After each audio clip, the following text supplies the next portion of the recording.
তোমরা তো দেখতেই পেলে মা সবজি কাটছে আর ওখানে মার সাথে দুষ্টুমি করছে। যাই হোক, আজকে হবে ফ্রাইড রাইস, তার জন্য মা আজকে সব কিছু রেডি।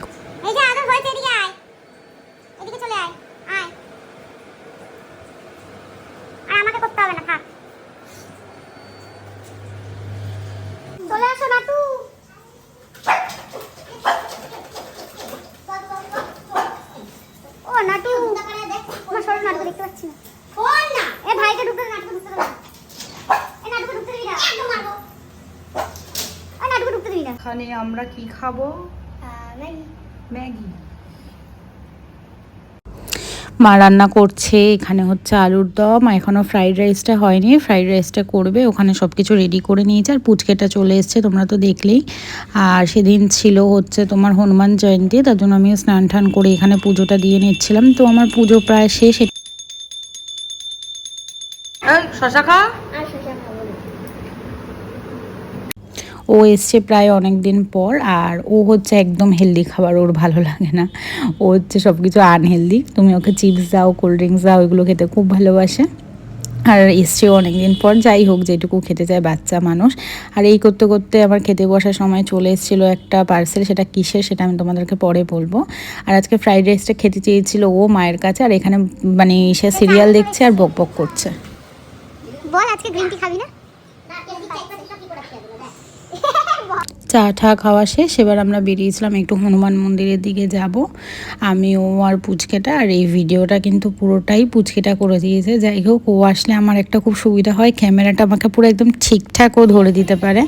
আর আমরা প্রথমে গেছিলাম এই হনুমান মন্দিরটাতে। তো যাই হোক, এখানে তোমার মানে মন্দিরটা বন্ধ ছিল, তার জন্য পুজোটা দিতে পারিনি। পরে আমরা এই মন্দিরটাতে গেছিলাম। এই মন্দিরটা আমার বাড়ি থেকে খুব একটা দূরে না, কাছাকাছি।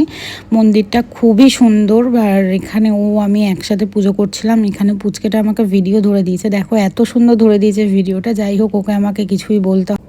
আর হনুমান জয়ন্তীর আগে খুব একটা আমি পুজো দিয়েছি বা কিছু করেছি এরকম কিছু করা হয়নি। আর ও খুব হনুমানের ভক্ত, মানে হনুমানজির ভক্ত। যাই হোক, তো ওর জন্যই আরও যাওয়া, আমাকে বললো যে চল যাই একসাথে। আমি বললাম ঠিক আছে চল। যাই হোক, পুজোটা দিয়ে আমারও খুব ভালো লেগেছে, মনে একটা অদ্ভুত শান্তি পেয়েছি। আর এখানে নাকি হনুমানজি নাকি মানে ওই কিসের একটা তেল আছে, ওই তেলটা দিয়ে প্রদীপ জ্বালানো নাকি খুব ভালো। তো সেই চামেলি তেল, তো চামেলি তেলটার নামটা কিন্তু আমি ভুলে গেছি, পাশ থেকে আমাকে একজন বলে দিচ্ছে। কি বলছে তেলটার নাম কি? চামেলি তেল। দেখেছো আমাকে কে বলে দিচ্ছে। যাই হোক, এখানে আমি আরতি করছিলাম, তো পুরো সম্পূর্ণ ভিডিওটাই ও ধরে দিয়েছে। আর মন্দিরে গিয়ে সব থেকে একটা ভালো জিনিস কি হয়েছে জানো তো, মানে ঠাকুর মশাই ছিলেন, উনি খুব সুন্দর করে আমাদেরকে অঞ্জলিটা দিয়ে দিয়েছিলেন। আর তারপরে প্রণাম মন্ত্র, এগুলো মানে খুব একটা স্বাভাবিক এগুলো পাওয়া যায় না। যাই হোক, ও আমাকে মানে আমার ফ্রেন্ডসটা বাড়ি ফিরে বলছিল যে এটা কিন্তু আমরা খুব সুন্দর পেয়েছি বল, মানে আনএক্সপেক্টেড ছিল এটা। তো এমনি কি হয়, মন্দিরে গেলাম, ফুল মালা মিষ্টি দিলাম, চলে আসলাম। বাট এখানে গিয়ে আনএক্সপেক্টলি আমরা এরকম একটা ব্যাপার পেয়েছিলাম।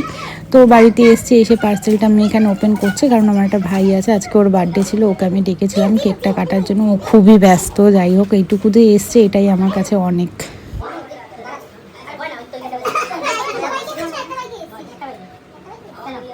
কেকটা ছিল স্ট্রবেরি ফ্লেভার, আমি জোম্যাটো থেকে অর্ডার করেছিলাম, খুব একটা ভালো টেস্ট ছিল না। যাই হোক, বাদ দাও।